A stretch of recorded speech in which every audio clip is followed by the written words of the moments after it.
महाराष्ट्र सरकार महाविकास आघाड़ी के बजाय महावसूली सरकार बन गई है और अब उप मुख्यमंत्री अजीत पवार, अनिल देशमुख, अनिल परब और अब शिवसेना के एक सांसद आनंद राव अडसुल का भ्रष्टाचार सामने आया है और वो भी छोटा मोटा नहीं, 980 करोड़ रुपए का। जी हां, ईडी ने केस दर्ज किया है 980 करोड़ रुपए का घोटाला। ये शिवसेना के पूर्व सांसद हैं, इनके ऊपर किया गया है, आनंद राव अडसुल के ऊपर। और ये ईडी के शिकंजे से बचने के लिए अपनी अग्रिम जमानत इन्होंने एप्लीकेशन दी थी बॉम्बे हाई कोर्ट में, जो अब से पहले भी एक बार वो निरस्त हो चुकी, दूसरी बार फिर लगाई। तो कोर्ट ने सारे तथ्य देखने के बाद और ईडी की दलीलों को सुनने के बाद ये पाया कि ये घोटाला वाकई में बहुत बड़ा है और इसमें अग्रिम जमानत नहीं दी जा सकती, गिरफ्तारी होना बहुत जरूरी है और शिवसेना के पूर्व सांसद से पूछताछ करना बड़ा जरूरी है। मामला 980 करोड़ का है और इसलिए हाई कोर्ट ने गंभीरता ध्यान में रखते हुए उनकी दूसरी बार भी बेल एप्लीकेशन को रिजेक्ट कर दिया, जिसका मतलब यह है कि अब आनंद का जेल जाना तय है। और जिस तरह से अनिल देशमुख ईडी के शिकंजे में है, अब यह दूसरा शिवसेना का नेता होगा, क्योंकि जो अनिल देशमुख हैं वो एनसीपी के नेता हैं। इसी तरह से उप मुख्यमंत्री जो हैं अजीत पवार, वो भी एनसीपी के नेता हैं। इसी तरह अनिल परब हैं। अब देखने में यह आ रहा है कि वहां जो गठबंधन की ये सरकार है, इसमें सब लोग शायद वसूली में लगे हुए हैं और इसलिए सरकार का एक के बाद एक घोटाला खुल के आ रहा है। और ताज्जुब की बात यह है कि 100 करोड़ से नीचे का घोटाला खुलता ही नहीं। यानी इन नेताओं के पेट कितने बड़े हो गए कि ये घोटाला भी करते हैं तो 100 करोड़ का। आम पब्लिक भूखी मर रही है, किसान आत्महत्या कर रहे हैं महाराष्ट्र के अंदर, कोरोना में इनसे प्रबंध नहीं हो रहा, आम जनता त्राहिमाम कर रही है और यहां नेता हैं कि 100 करोड़ रुपए डकार जाते हैं। अब आप देखिए, अजीत पवार की अभी जो है 1400 करोड़ की संपत्ति इनकम टैक्स डिपार्टमेंट ने जब्त की, लेकिन उन पर कोई फर्क नहीं पड़ा। कोई कह सकता है अजीत पवार के घर खाना नहीं बना, भैया हजारों करोड़ की संपत्ति इकट्ठा है। तो ये जो हुआ है ये एक बड़ी कार्रवाई है, लेकिन जैसा नेताओं की रटी जुबी जुबान है कि साहब केंद्र सरकार की जो एजेंसियां हैं वो बदले की कार्रवाई कर रही हैं। भाई बदले की कार्रवाई कर रही हैं, और लेकिन अगर ये बताओ आनंद राव जी, अगर आपके पास एक भी रुपया नहीं है और ईडी कह रहा है 980 करोड़ का घोटाला हुआ है, तो भाई ईडी को तो प्रस्तुत करना पड़ेगा ना कोर्ट में, साक्ष्य प्रस्तुत किए होंगे। तो मेरे जैसा आदमी है जिसके पास कोई पैसे वैसे नहीं है, और अगर ईडी कहे जी 100 करोड़ का आपके ऊपर आरोप है, कर लो भैया जांच, मिल जाए तो हमें भी बता देना। लेकिन 980 करोड़ रुपए का घोटाला अगर दर्ज हुआ है और उसके साक्ष्य किसी के जरिए ईडी के पास पहुंचे हैं, तो अपने आप में बहुत गंभीर है। और गंभीर इसलिए है कि अब ये बयानबाजी के बजाय, चाहे वो संजय राउत जी हों, चाहे वो उद्धव ठाकरे जी हों, केंद्र पर सवाल उठाएं, इसके पहले अपने नेताओं को खंगालें, देखें कि भैया आप कर क्या रहे थे। इतना बड़ा बड़ा घोटाला, सरकार है कि घोटालों की घोटाला, मतलब हद कर दी, जहां देखो वहां घोटाला। और इसलिए अब इस सरकार पे सवाल उठ रहे हैं। लेकिन अब बात तो यह है कि आखिरकार इस महाराष्ट्र की सरकार में कितने घोटाले हैं।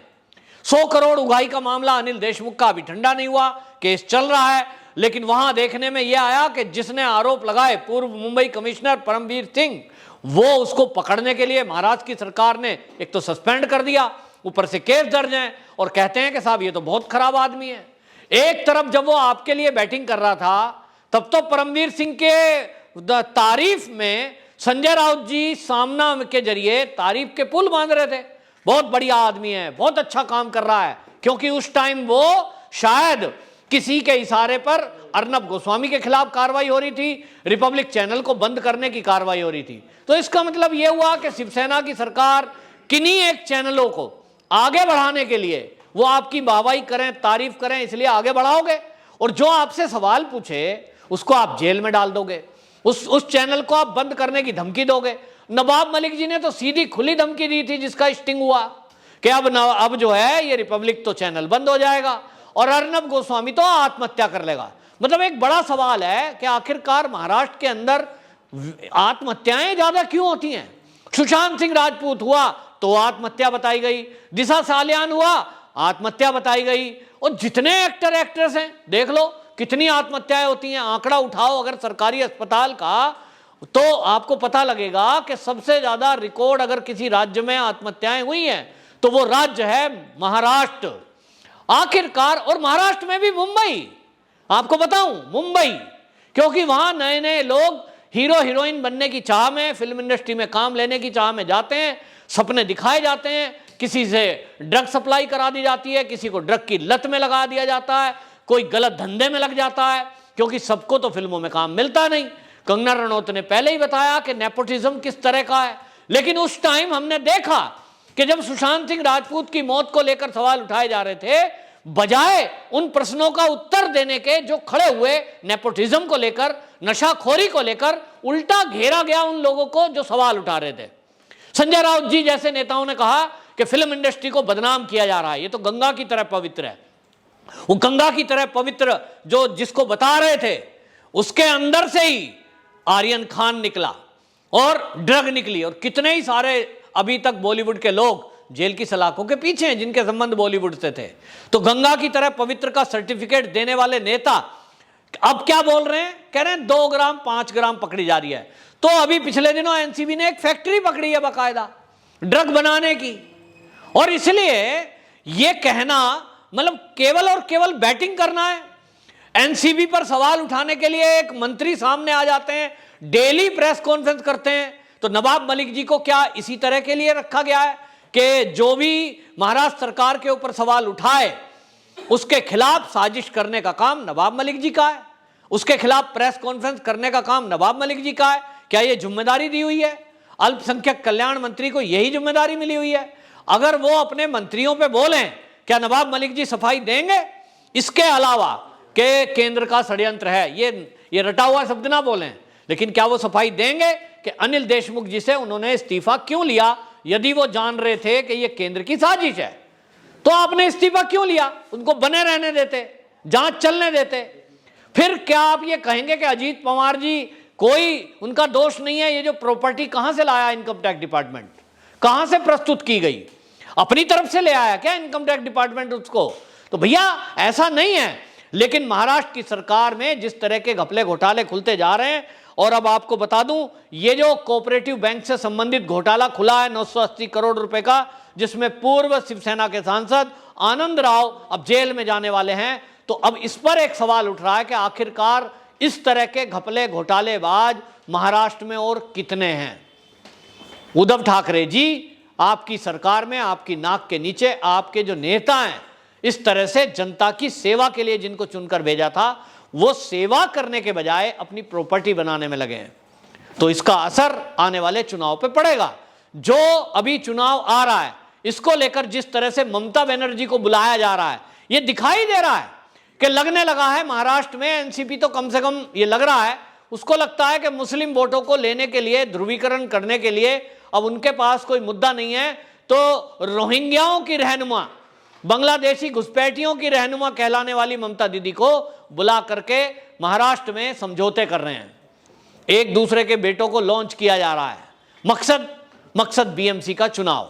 लेकिन बीजेपी है अब अपने पत्ते अभी खोल नहीं रही है, लेकिन यह बात जरूर है कि बीएमसी का चुनाव आएगा तो भ्रष्टाचार एक बड़ा मुद्दा होगा, क्योंकि जिस बीएमसी के ऊपर जनता की सेवा का काम है, उसका बुलडोजर देखा तो कहां चला? कंगना रनौत पे चला। आम पब्लिक को परेशान करने में लगी हुई बीएमसी, क्या अब उसको दोबारा शिवसेना को ये जनता वहां की मौका देगी? इस पर सवाल है।